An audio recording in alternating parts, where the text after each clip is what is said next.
live. We got some breaking news around the NBA world. According to multiple league sources, the Minnesota Timberwolves are interested in shopping Donte DiVincenzo to other teams around the league.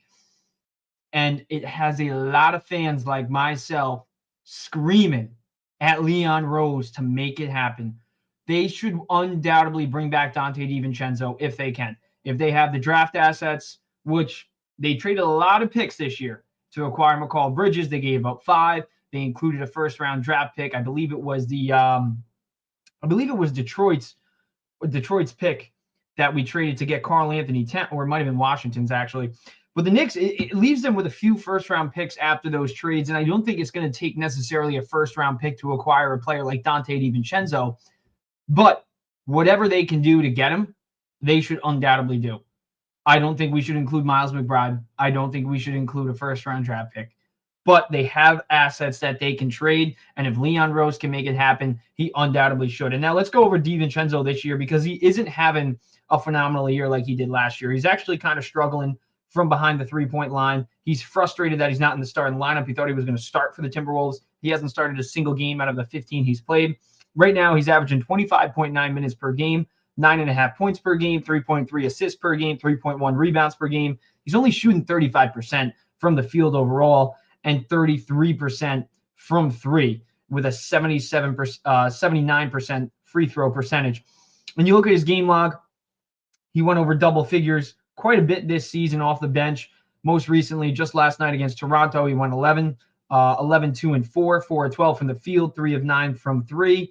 And then against Phoenix on November 17th, he went 5 of 10 from the three-point line, 5 of 11 from the field overall. I mean, we all know how Devo is. We know what Devo's strengths are. We know what his weaknesses are.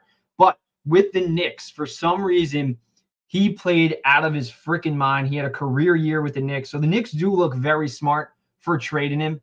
I mean, his value is the highest it was ever at in his entire career. But at the same time, even though he's having a struggling year, he's struggling right now with Minnesota through the first 15 games with them, it doesn't scare me. It doesn't scare me. I know what he can do. I know what he provides to this Knicks team. We saw it last year. Jalen Brunson is playing great this year, 100%. But at the same time, we saw what Brunson can do, what he can do with Donte DiVincenzo behind that three-point line. Teams can't really crowd the paint as much, which allows Brunson to drive to the paint and get his buckets. And Brunson, yes, he's a great shooter, but at the same time, he makes his money in that paint. So Brunson, he would probably love to play with Devo again too, undoubtedly. I mean, look at Brunson's numbers last year. He's only averaging a little over 25 a game right now. Last year, he averaged over 28 with Devo behind that three-point line. And Devo last year with the Knicks, 15.5 points per game. He shot 44% from the field, 40% from three. And specifically in starts, that's where Donte DiVincenzo really turned his game around with the Knicks when he started. In games where Donte DiVincenzo started, let's take a look at his numbers. He averaged over 25 a game in starts last year with the Knicks. So last year, Donte DiVincenzo in starts, 63 games last year he started for the Knicks, 17.7 points per game, 4 rebounds, 3 assists, and he was just cashing threes. I mean, we saw the big threes that he hit in the playoffs. He was one of our best playoff performers. So I would love to have Devo back. And you look at his stats in his last, let's go, maybe 30 games with the Knicks, his numbers were very good. He averaged 19.1 points per game, 4.2 rebounds, 2.8 assists in his last 30 games with the Knicks. That's including the postseason. I mean, why not? I could give you a million reasons why the Knicks should trade for him. You can give me one reason why they shouldn't, and it's he's struggling through what? 15 games. 15 games. Give me a break. Donte DiVincenzo, if the Knicks can make it happen, they should undoubtedly trade for him. They need the depth. I mean, you look at this team right now, it's Miles McBride and it's Campaign off the bench. Precious Achiuwa, we'll get him back soon. Mitchell Robinson, we don't know what his timeline still is just yet. So the Knicks need to add no matter what. We were talking about it yesterday with Bruce on the pod. The Knicks, they're not complete. They're not complete. Yes, they're starting five, one of the best starting fives in the game right now. But if you acquire Donte DiVincenzo, the length of this team, would be insane. You got McBride off the bench. You could put Josh Hart back on the bench. So that gives you Josh Hart, Miles McBride, Campaign, and you get Precious Achiuwa back. That's a pretty good bench. And especially when Mitch comes back, if he comes back. And then your starting five is Brunson, Devo, Bridges, Anunoby, and Cat. That's 5 lights-out shooters. That's 5 lights-out shooters. It would help Cat. It would help Brunson. It would help Anunoby. And it would help Bridges. Because all 4 of those guys, as great as they are shooters, they can score in the paint as well. And when you have a guy like Devo stretching the floor, it allows you to score more in the paint. It just does. And then you got a guy like Josh Hart coming off the bench. I mean, we know what he can do. The energy that he provides off the bench is insane. He's like a pit bull on that court.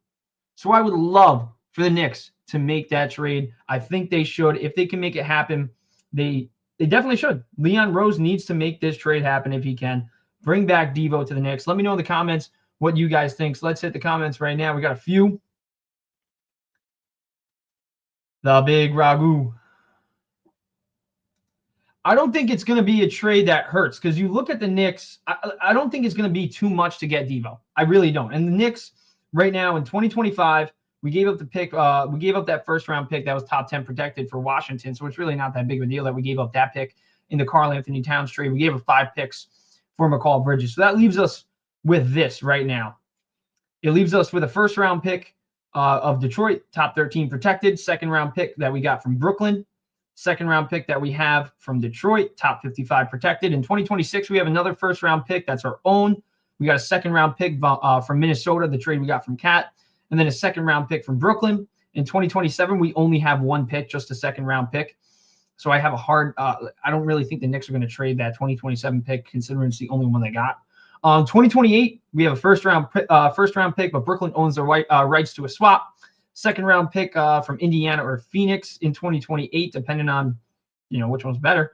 2029, we have a second-round pick from Indiana or Washington. And then in 2030, we have a first and a second-round pick. That's ours. And in 2031, we have our own second-round pick. So obviously, we lost a lot of picks this year with the trades that we made for Karl-Anthony Towns and McCall Bridges.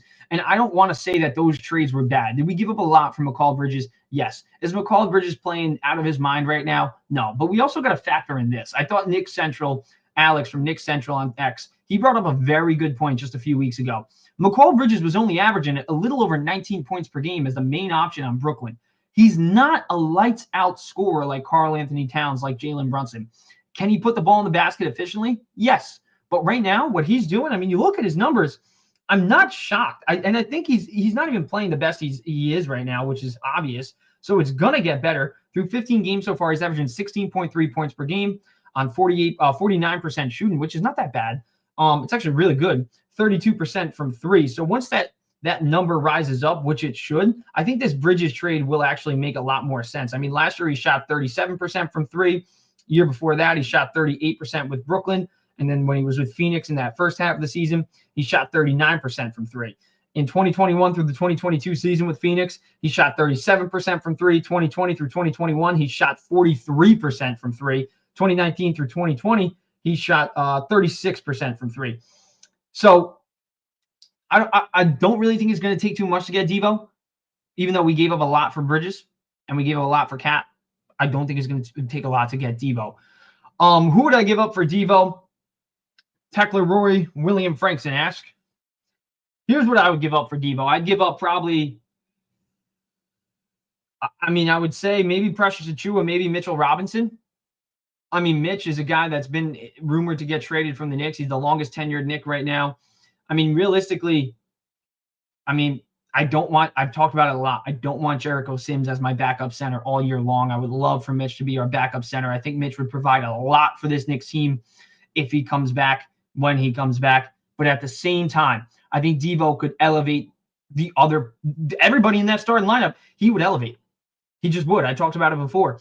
The ability that we would be able to have to spread that floor with DiVincenzo on the court. Nothing against Josh Hart, but you move him to the bench. One, that's a plus for the bench. You got Josh Hart, you got Miles McBride, you got Campaign. You got to keep those 3 guys. You got to keep, obviously, everybody in that starting 5. Karl-Anthony Towns, McCall Bridges, Josh Hart, who I just mentioned. But then again, we can move Hart back to the bench, which would be huge. Brunson and Cat, obviously, untouchable. So who would I give up if I'm the Knicks? That's a very good question. I'm looking at the Knicks right now. Who would I give up? I mean, I know Tyler Kolek is an intriguing prospect, but I say, hey, maybe give up Kolek, maybe give up a few second-round picks, probably not more than 2 second-round picks. I would not throw a first-round pick in there with the minimal first-round picks we have after those trades. So I would say Kolek, maybe 2 second-round picks. And Tekler mentions they are going to want Deuce in a trade. I would do everything I possibly can to not trade Deuce. Everything I possibly can to not trade Deuce. But at the same time, Deuce or Devo. And Deuce is great. Don't get me wrong. Miles McBride, he's injured right now with a knee injury. He will be back pretty soon for the Knicks. He remains out.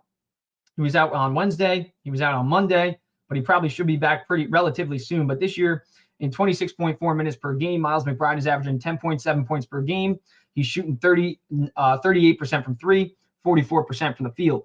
Now, let's talk about McBride. Let's talk about him. McBride's never going to start. He's never going to start. We got Brunson. He's just never going to start over Jalen Brunson. Now, who would I rather have? If Miles McBride can get me a starter in Donte DiVincenzo, sure. I might sound crazy for it. A lot of Knicks fans might hate me for it. But yes, I think I would trade Miles McBride for Donte DiVincenzo. If that's what could get it done, why not? Why not? And then Timberwolves, they do need a young point guard, Mike Conley. I mean, he's on the tail end of his career right now, so they could use a young guard like Miles McBride. So I would do everything I can to leave him out of the trade because I think Deuce on the bench with Cam Payne and Josh Hart, and then Devo, you sub him in the starting lineup for Josh Hart. Why not? But at the same time, long-term outlook on the Knicks. I mean, we saw it with Quickly. We saw it with RJ. It doesn't necessarily, just because we drafted a guy, it doesn't necessarily, they're going to have a spot long-term on this roster. So if McBride can get me a 20, and he's still young. Donte DiVincenzo is only 27 years old. So he's 3 years older than McBride. I mean, that's not a big age difference. Not really. So, you know what? Yeah, I would throw McBride in a trade for Donte DiVincenzo. Let me know in the comments what you guys think. Would you put Miles McBride in a trade for Donte DiVincenzo? So, yeah, I would say what would definitely get it done is a McBride and 2 second-round picks. But what I would try to do is Tyler Kolek and maybe 2 second-round picks. Because Tyler Kolek, I mean, I don't think you trade one of those guys. You elevate Tyler Kolek to the bench, get him some more minutes, or you even get McBride, and you can either keep McBride, and then you got McBride, Cam Payne, and Josh Hart on the bench with Precious Achiuwa coming back, or you throw in Kolek in that trade, and then you have a bench of, you throw McBride in that trade, you have a bench of Tyler Kolek, Josh Hart, Precious Achiuwa, and Cam Payne. And Cam Payne, we've seen since he's been getting more minutes, he seems like a legit option off the bench that Tom Thibodeau was going to trust. So why not? And then we also got to think this too. We got other guys on this team that are young. Jacob Toppin, he's 24 years old right now. He's only played 5 games for the Knicks this year. Why not throw him in there? If that maybe gets it done, maybe it increases the odds a little bit. Who knows? But I'd say 2 second-round picks and either Tyler Kolek or Miles McBride. And it leaves you with a really good bench because that means you can move Josh Hart to the bench. I know DiVincenzo wants to start, so that's a big factor too. I don't think Josh Hart would be pissed about going to the bench. He's just a team player. We've seen that for the past few seasons. Josh Hart puts the team first always. And then even Devo up the bench. I mean, push comes to shove, Devo, you don't get what you get. You don't get what you get. You don't get upset. That's the saying, right? So Devo, I think he would average 30 minutes off the bench for the Knicks anyways, so he would get his minutes still. And, I would just do it. I would do it. Get me Devo. Now let's talk about the Knicks in general. Right now they're 9-6, third in the Eastern Conference. Cavs are playing lights out right now, and so are the Celtics. So right now in the East, I think it's those 3 teams. Those 3 teams are the favorites to win the Eastern Conference. And I think the Cavs, we kind of underrated a little bit heading into this year. We were talking about on the pod with Bruce yesterday. Make sure you check that out. Bruce from News 34, sports director. Make sure you go check him out. Bruce Juno TV on X. But we were talking about it just yesterday. The Cavs, they might be the second best team in the East, whether you like it or not. And that's because, that last year for the Cavs, that was their molding year. And this year, they're really showing that they're molded together. Evan Mobley has taken a big step forward this year. Donovan Mitchell, yes, he's not scoring as much as he used to, but he's still playing the best team basketball, I think, in my opinion, he's ever played in his entire career. Darius Garland is having a great season. Jared Allen, I mean, he's just a stud in the paint. He's a great rebounder. He's a great shot blocker, and he can put the ball in the basket efficiently. And then, I mean, Isaac Okoro, you got Karis LeVert. I mean, they have a lot of guys on that Cavs roster. So you got to be worried about the Cavs, and you obviously have to be worried about the Celtics. But the Knicks, in their last 10 games, they're 6-4. They're on a 4-game winning streak. I think the Knicks are starting to come together. We beat a very good team in the Phoenix Suns. I mean, that Phoenix Suns team is no joke. They got Devin Booker. I mean, Devin Booker was really the only star that played. Bradley Beal was out. Kevin Durant was out. But still, I mean, they got a good team. Royce O'Neal, he's a good player. Royce O'Neal's a good player. Tyus Jones, he's a good player. Josh Okogie, he's just an animal. He's an athlete. Grayson Allen, I mean, he could put the ball in the basket from 3 too, which is also another trade option for the Knicks as well. We really do need a 3-point shooter off the bench, and why not even Grayson Allen? Who knows? I don't really like him as a person, but I mean, as a player, he can put the ball in the basket behind the arc. But Devo would be I would want Devo. But we're talking about the Knicks in general right now, the team that they have. I think as the season progresses, they definitely need to add more to that bench. They need more depth. They need another center. Whether it's Mitch, whether it's another guy that we get in the trade market. I saw some names floating around there about Andre Drummond. I know Eddie Presti mentioned that option. I would shy away from Andre. I mean, off the bench, I wouldn't mind him. But then again, his best years are behind him for sure. But the Knicks, they're a good team right now. They're on a 4-game running streak. We got the Utah Jazz coming up right now. We're playing them tomorrow. We are a 9.5-point favorite against them. They're 3-12. And you look at their upcoming really West Coast trip that ends in the East, actually, which is weird. But, you know, we go to we got Utah, then we got Denver, which is going to be a challenge game as well because they're 8-5 right now. They got Jokic, obviously, who's a stud. Then we go to Dallas, and Luka will probably be out that game, but still Kyrie Irving is no joke. The Mavs right now are 8-7. And then we go to Charlotte to play the Hornets, who are 6-9, and LaMelo Ball is playing out of his mind right now. He's averaging 28.9 points per game, 6.7 assists per game, shooting 36% from 3. So LaMelo's having his best season. So it's not going to be an easy road trip for the Knicks these next 4 games, but at the same time, I think they can win 3 out of those 4 games, and that would put them in a very good spot. Every game matters right now, especially the gap that they kind of put them into.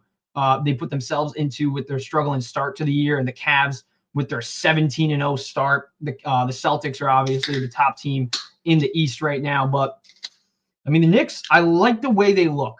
And I gotta think that this defense is going to improve too, because you look at team stats-wise for the Knicks. I mean, they have one of the best offenses. They have a top 5 offense right now in basketball. They're averaging 118.3 points per game, which is 5th in the entire NBA. Their pace is definitely not there. 28th in pace right now with 95.3. But that's also because we got 2 stars that like to have the ball for a while, and Jalen Brunson and Karl-Anthony Towns. We're shooting lights out right now. We're 2nd in field goal percentage. We're making 50.5% of our shots. We're a top 10 team in 3-point field goals. We're averaging 14.1 a game, which is just 10th. And then 3-point percentage wise, I mean, we're shooting the lights out of the ball right now. 39.5, 2nd in the NBA. You add Devo to that, that's only going to improve. Free throws, we're making our free throws, something we haven't seen in the past with the Knicks, which is a great sign for me. But here are the numbers where we're struggling this year. We're struggling on the boards and we're struggling on defense. We're 23rd in rebounds right now with 42.3 a game. Offensive rebounds were 9.5, which is 22nd in the league. That's going to improve once Mitch comes back, if he comes back, or if we get another center. Because Karl-Anthony Towns, he's not a defensive standout. He's just not. And we're not turning the ball over. We're 2nd in turnovers right now. So it has a lot to do without Julius Randle, because Julius Randle is a turnover machine sometimes. But defensive rating right now, we're 21st in NBA. So rebounding and defense is where the Knicks are struggling. And who do we have as our head coach? Tom Thibodeau. We know that's not going to stay. We know that's not going to keep up. That's going to improve as the season goes on. I love to see the offensive rating 2nd in the NBA right now with 124.1. So offensively, I think we're exactly where we need to be, but we need more defense. And Devo, he can also play defense too. Devo can play defense. He's a good perimeter defender. So I wouldn't mind at all. I would love bringing back Donte DiVincenzo. But yeah, the Knicks, You got to like where they're at. I think they're going to finish top 3 in the East, depending on what the Cavs do. If they struggle these next few games, which you got to think the Cavs aren't going to be 17-0. What are they right now? I think 17-1 after the loss to the Celtics a few nights ago. But, it's going to be tough to dig them out of that hole, but it really doesn't matter, in my opinion. You get a top 3 seed. Just get to the playoffs, and let's see what happens at this point. And we know the Knicks are going to be a playoff team. But Cavs are 16-1, actually. That's my bad. But I love it. I love it with Devo on the trade block. Bring him back. Bring him back. All right. That's about it for the Knicks. We're going to talk a little football. No baseball. We're going to take a break. Teckler wants to bring back Devo.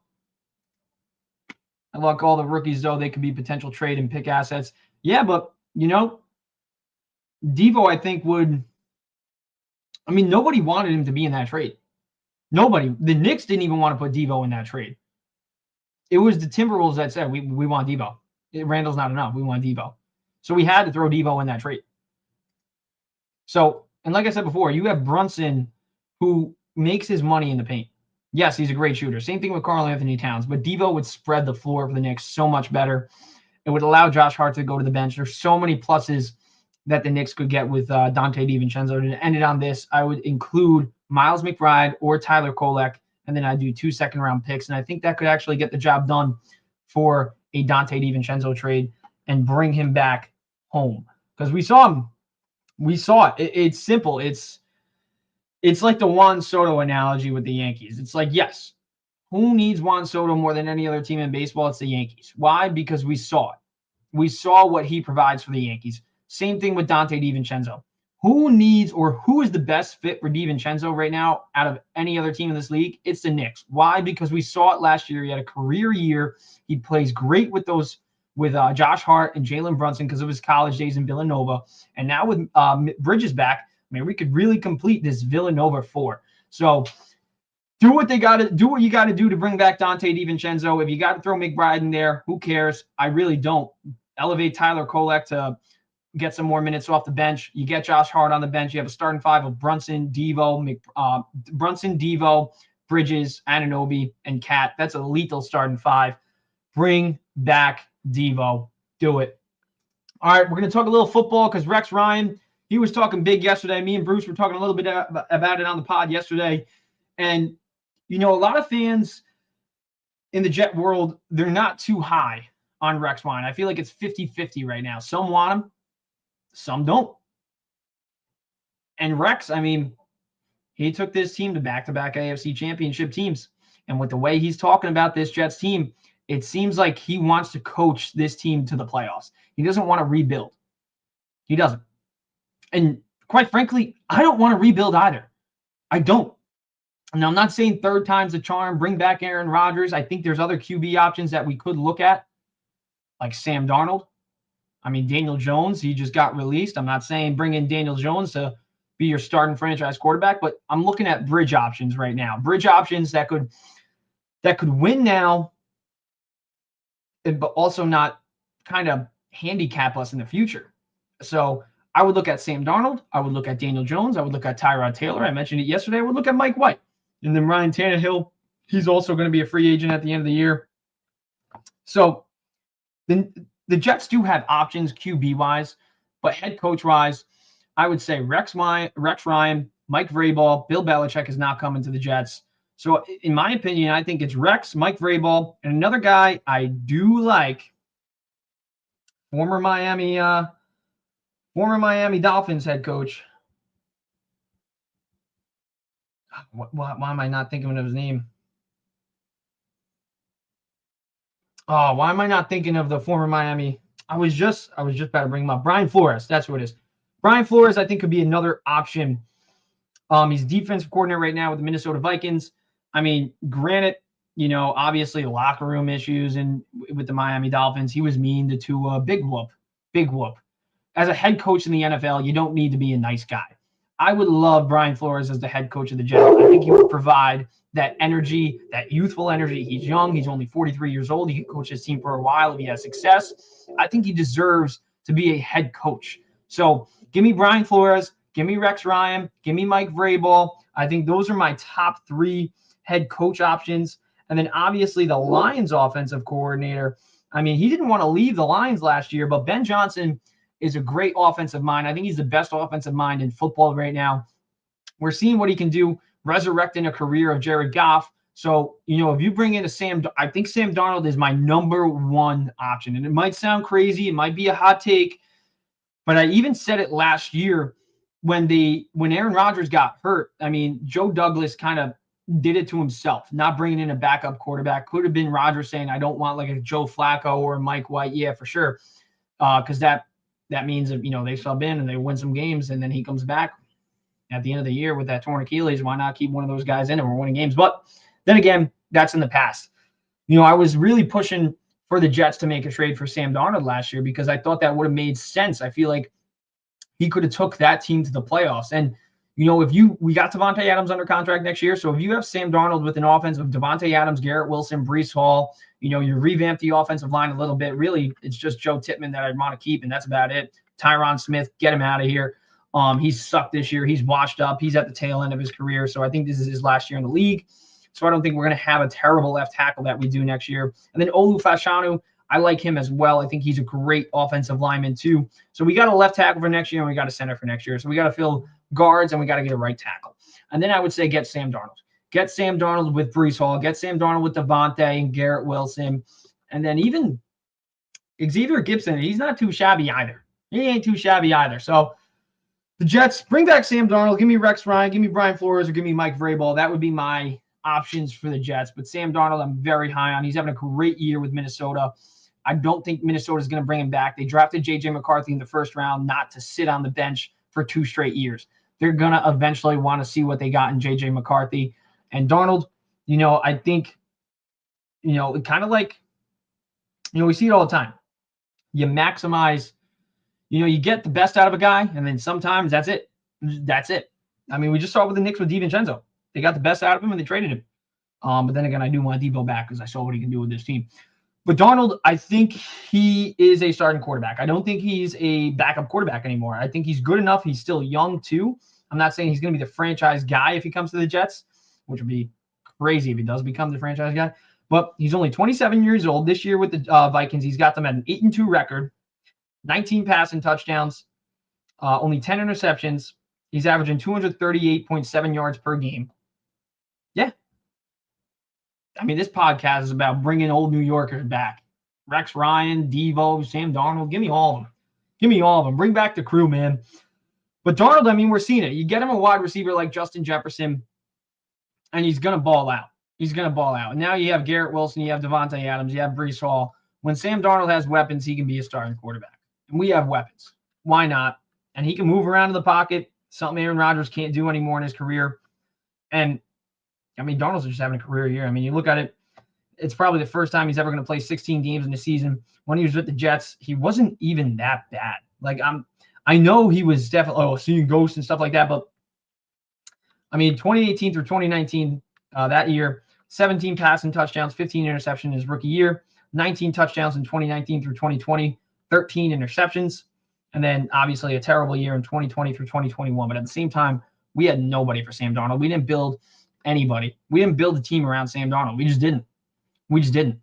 So I would love to see Darnold back on the Jets. Give me Rex Ryan. Give me Brian Flores. I think Brian Flores is my top candidate. Or give me Ben Johnson. He would be my number 2. But then again, does he want to leave the Lions after all the success he's having? We saw it last year. He turned down a bunch of head coaching positions because he wants to win with the Lions. Or maybe he just wants to even build up his value even more. Who knows? And would he even want to come to this Jets mess? But Mike Vrabel would be my number 3.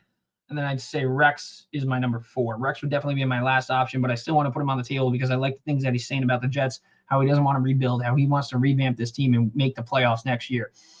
So, yeah, let's go eat a snack, as Rex Ryan would say. Let's talk about the Giants a little bit, though, because Tommy DeVito getting his start this week for the first time this year.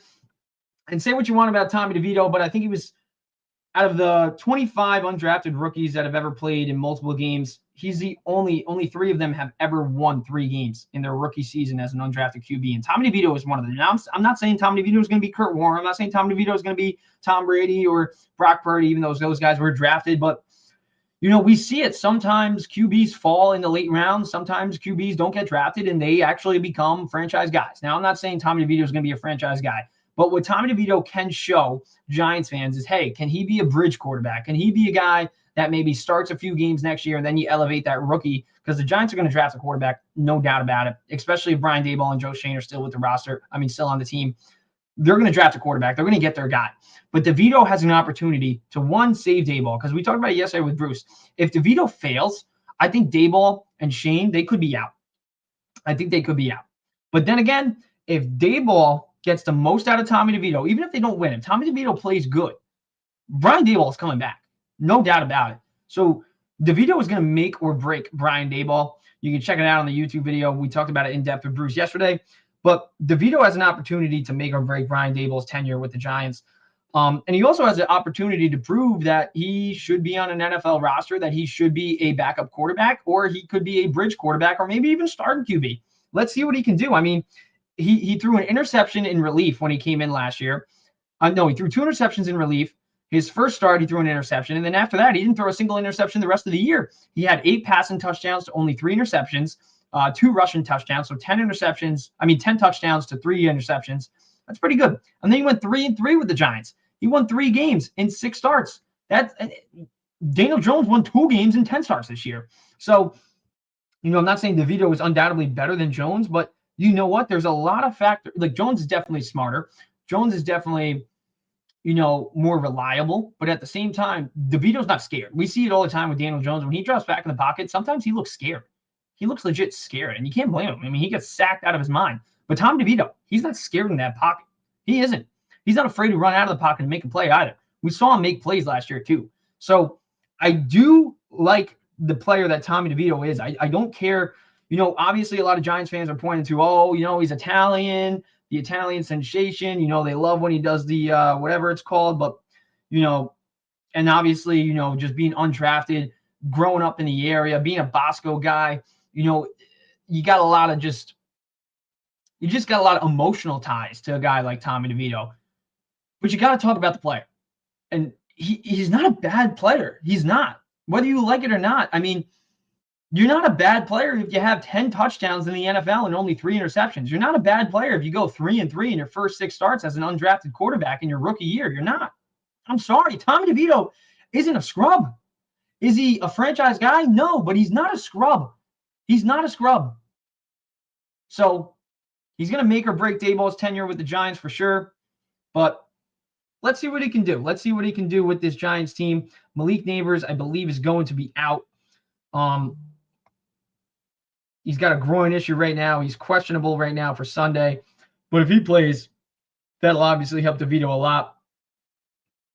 But you look at this Giants schedule these next few weeks. We see it all the time.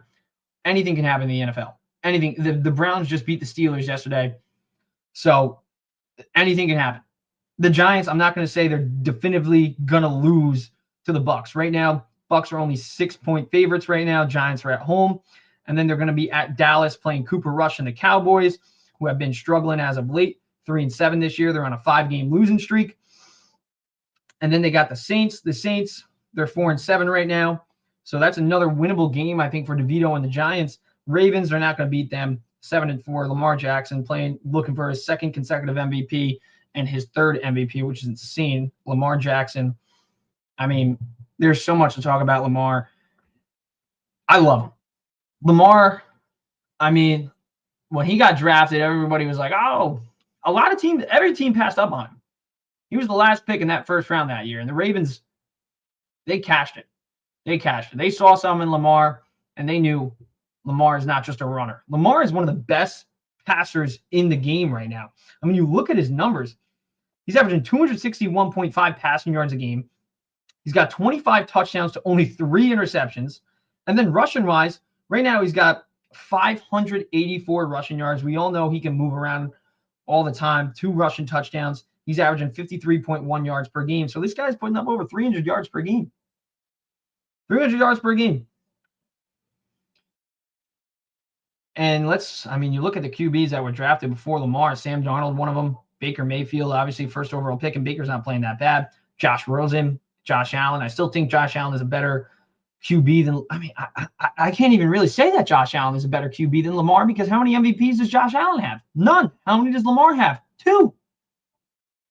So Lamar was probably the best draft quarterback out of that draft class, in my opinion, right now. And especially with the roster they have. I mean, I know the Bills look like the best team in the AFC. They're just coming off a huge win against the Kansas City Chiefs, ending their undefeated streak. But at the same time, I mean, if the Ravens do end up playing the Bills, I think that's the best matchup. I think it is, because Derrick Henry, he's playing out of his mind. Lamar's playing out of his mind.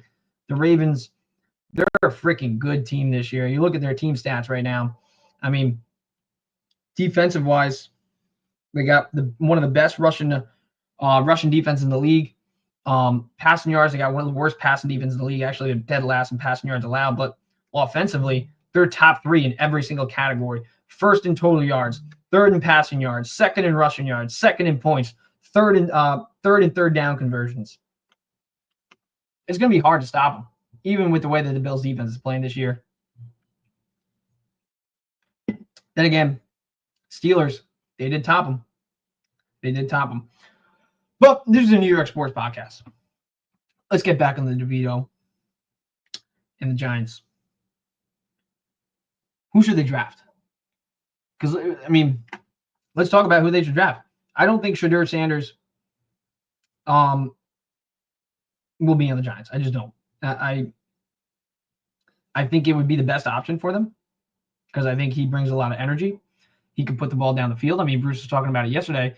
You give Shedeur Sanders a wide receiver like Malik Neighbors, they're going to be pushing that ball down the field. But I just don't think they're going to get him. I just don't. I think Shedeur might actually go top 2. Now the Giants could also get a top 2 pick, and they could end up with him. But if they don't get Shedeur Sanders, it's not like he's the end all be all. Let's take a look at the QB draft prospects right now that are ranked. Cam Ward, Jalen Milroe, another option. But one guy that I do like, one of the guys that Bruce mentioned yesterday, was Dillon Gabriel. Right now, he's 7th. He's the 7th ranked quarterback right now. This is a great quarterback class. I mean, you got Shedeur, you got Cam Ward, you got Quinn Ewers, you got Jalen Milroe, you got Garrett Newsomer, you got Carson Beck, Dillon Gabriel. I mean, really, those 7 guys, I think, could be starting quarterbacks in the league. So the Giants do have options. I think if they end up with one of those 7 guys, I think they'll be in a good spot, especially with Malik Neighbors. But I would say Shedeur Sanders is definitely the best option. And after that, I would go Dillon Gabriel, because those 2 guys, they can push the ball down the field. And the Giants need someone that can push the ball down the field. We saw in the Eli Manning days, what did he do? Yes, he threw a lot of interceptions, but he wasn't afraid to push the ball down the field. He wasn't afraid to make plays. He just wasn't. Yes, was he a great scrambler getting outside the pocket? No. But these guys can also do that too. So it's like a little bit of a combination of Eli and Daniel Jones, in my opinion, if you get Shedeur Sanders or Dillon Gabriel. So those would be the top 2 quarterback options, in my opinion, for the Giants. Let's pop back to the Knicks. Ronald says the NBA gave the Cavs a head start with the Jello schedule. Not wrong. Not necessarily wrong, but at the same time, they're a great team, man. Donovan Mitchell, Karis LeVert off the bench. Darius Garland's playing out of his mind. Evan Mobley's having a great year right now. I mean, he's in his 4th year. I think he's really molded into the player that we all know he could have became and now is becoming. Ronald also says the Knicks are interested in Jordan Clarkson from Utah. Not a bad idea. Obviously, I don't think we would have to give up a lot to get Jordan Clarkson either. I mean, he's a guy who can put the ball in the basket. You look at his numbers right now. He's got an injured foot right now. But in 12 games this year with the Jazz, he's averaging 15.9 points per game. But then again, he's not a great 3-point shooter. He just never really has been, since he hasn't shot over 40%. He only shot over 40% from 3 once, and that was in 2017 through 2018 with the Cavs. So, I mean, would it be a good option off the bench to provide energy, to provide offense? Yes. But at the same time, I'd rather Devo, because I think this team needs another shooter, another lights-out shooter. Then again, we are the 2nd best 3-point shooting team right now in the league.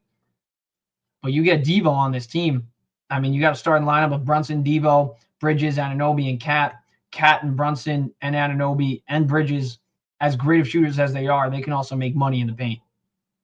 And Devo would spread the floor out for them. And then even Devo playing with the second unit. We saw it last year. Devo was sometimes the leader of that second unit. When Brunson was off the court, it wasn't like the Knicks took a step back because Devo was a guy who was scoring. He was scoring a lot. I think after I want to say March, he was averaging over 20 a game. He averaged 19 a game after January. After his last 30 starts. And in the playoffs, I mean, he was money too. So give me Devo back. Give me Devo back. What up, Jake? Cooper Flag to the Nets. Nets are going to get a top pick. The Nets are going to get a top pick. Nets look like geniuses, though, for trading McCall Bridges now. I mean, even though no matter what happens, if the Knicks win a finals this year and the next few years with Bridges, I think the Nets still didn't, like, it was just a win-win trade for both. If anything, I think the Knicks could potentially lose because if they don't win a finals with Bridges, I mean, this trade just won't be worth it. It just won't be worth it. So the Nets, I think they're in a great spot right now. And the Nets were also a team that was mentioned or at least rumored to potentially try to bring in a Giannis Antetokounmpo. Imagine that. I mean, they got the picks to do it. And I know Giannis, he's not young anymore, but Giannis is still one of the best players in the league. And Giannis would be an attraction for other stars to come to the Nets too. And he's not Kevin Durant. He's not Kyrie Irving. He's not James Harden. Those three guys were head cases. Giannis isn't a head case. So I think the Nets maybe go for Giannis. Maybe go for Giannis. All right, but that's all I got for today. Don't want to talk too much baseball because we've been talking baseball way too much on the pod. But yeah, Mets, Yankees, obviously the favorite still for Juan Soto. I think the Yankees are definitely the best fit for Soto. I think the Yankees need Juan Soto more than anybody, and I still believe that if the Yankees match the highest offer, he's going to go back to the Yankees. That guy loves playing, yes, in New York, but specifically, you could tell, man, he loved it in New York. I mean, the bleacher creatures, every time, first inning, obviously every player acknowledges the bleacher creatures, but Soto loved it. He loved it. He ate it up, dude. And then obviously, you win in the pinstripes. I know everybody's saying, oh, he can go to the Mets and become the guy for the Mets. Yes, he could come to the Mets and become the guy. But at the same time, he could also be the guy for the Yankees. Yes, Aaron Judge is a stud, but Aaron Judge is also 33. Juan Soto is 26. In 10 years, Juan Soto is going to be the guy for whatever team he signs with, no matter what. And I know he's not necessarily a 5. This is another thing. I feel like a lot of baseball fans are saying, oh, I don't want Juan Soto because he's going to cost so much money. Dude, he's 26 years old. I get it. He's not a 5-tool baseball player. He's not a guy who's going to get over 30 stolen bases. He's not a lights-out defender in the outfield. But at the same time, he's a generational hitter. He's one of the best hitters. He barely misses games. I mean, he played in 162 games last year, played in over 150 this year, and he was money in the playoffs this year for the Yankees. So I think he's going to be worth every single penny, no matter what team signs him. But I think Juan Soto will end up in New York. I think right now the Yankees and the Mets are obviously the top two favorites. I don't think, he goes to the Dodgers, he's not going to be the guy. He's not.